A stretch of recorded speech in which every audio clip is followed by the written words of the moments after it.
touch the food, you do not know what it is.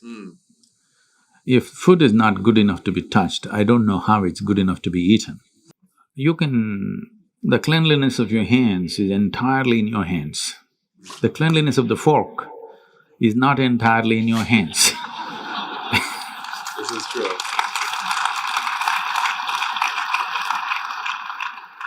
And nobody else but you have used these hands. So, there is an assurance as to how clean or not clean it is right now.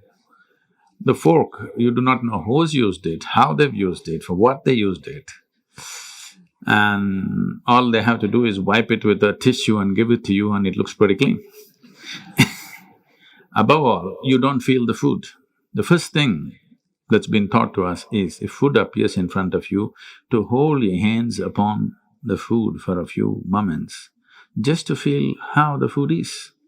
If something appears on my plate, if I just feel this, I know what to eat and what not to eat, what should not eat.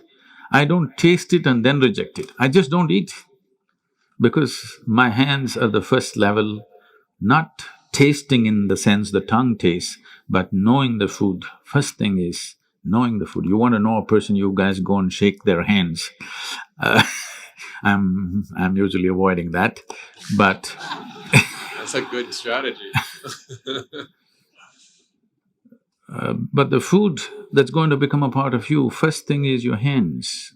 Even if you physically don't touch it, just being conscious and being there, it clearly tells you how the food will behave within you.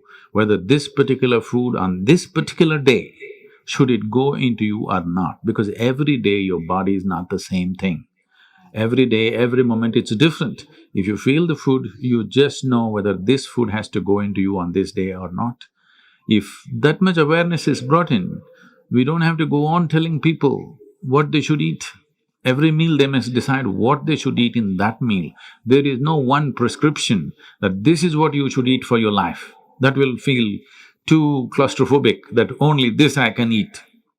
Your selection of food and consumption of food also must happen consciously. More than what you eat, how you eat it is also equally important. When I say how you eat it, these are all live substances. Every one of them had a life of their own, whether it's a plant, animal, vegetable, every one of them had a life of their own. Now in some way, you're making food out of it, you must consume it with utmost gratitude. If you approach it with a certain sense of gratitude and reverence towards the food that you eat, when I say reverence, it may feel like too much for you, but I'm asking you, let's say we put you in a room and you had nothing to eat for 5 days. If God appears in front of you, what will you ask for? Food? So that's how important it is. You must understand the food on your plate is not just a substance, it is not a material, it is not a commodity, it is life. It is the life-making material for you. So you must treat it as such. Right now, when it's on the plate, when it's out there, it has no value, but the moment you consume it and it becomes your flesh and blood, now suddenly it's of immense value. Why do we live like this? It's very important, when it comes on your plate itself, you must treat it as a part of yourself. With great reverence, you must consume. Just the way you consume it, if you change that, food will behave very differently within you. This is what consciousness means.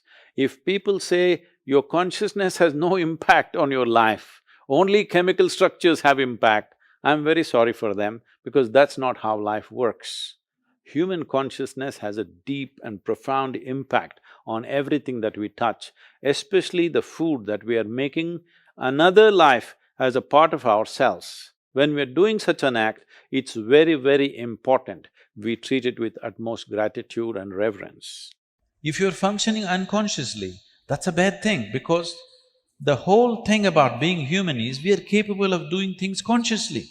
That is the beauty of being human, that we can do everything consciously. What an animal does unconsciously, we can do the same thing consciously. We can eat unconsciously, or we can eat consciously. We can breathe unconsciously, or we can breathe consciously. Everything that we can do it consciously. The moment we do something consciously, Suddenly that human being looks very refined and wonderful. Just because somebody walks and speaks consciously, doesn't he become a beautiful human being? Yes or no? That's all. So why is it that we are trying to develop habits as if there's a good thing? Habit means fixed realities where you don't have to think. You get up in the morning and it'll happen to you. No, don't try to automize your life. That is not efficiency, that is the efficiency of the machine. This one is supposed to function intelligently and consciously. Nobody is expecting it to function like a machine. So, about food and stuff, food must be suitable for the body that we eat for. It is for the body. This is a building material for this body, the food that you're eating. What is the appropriate food?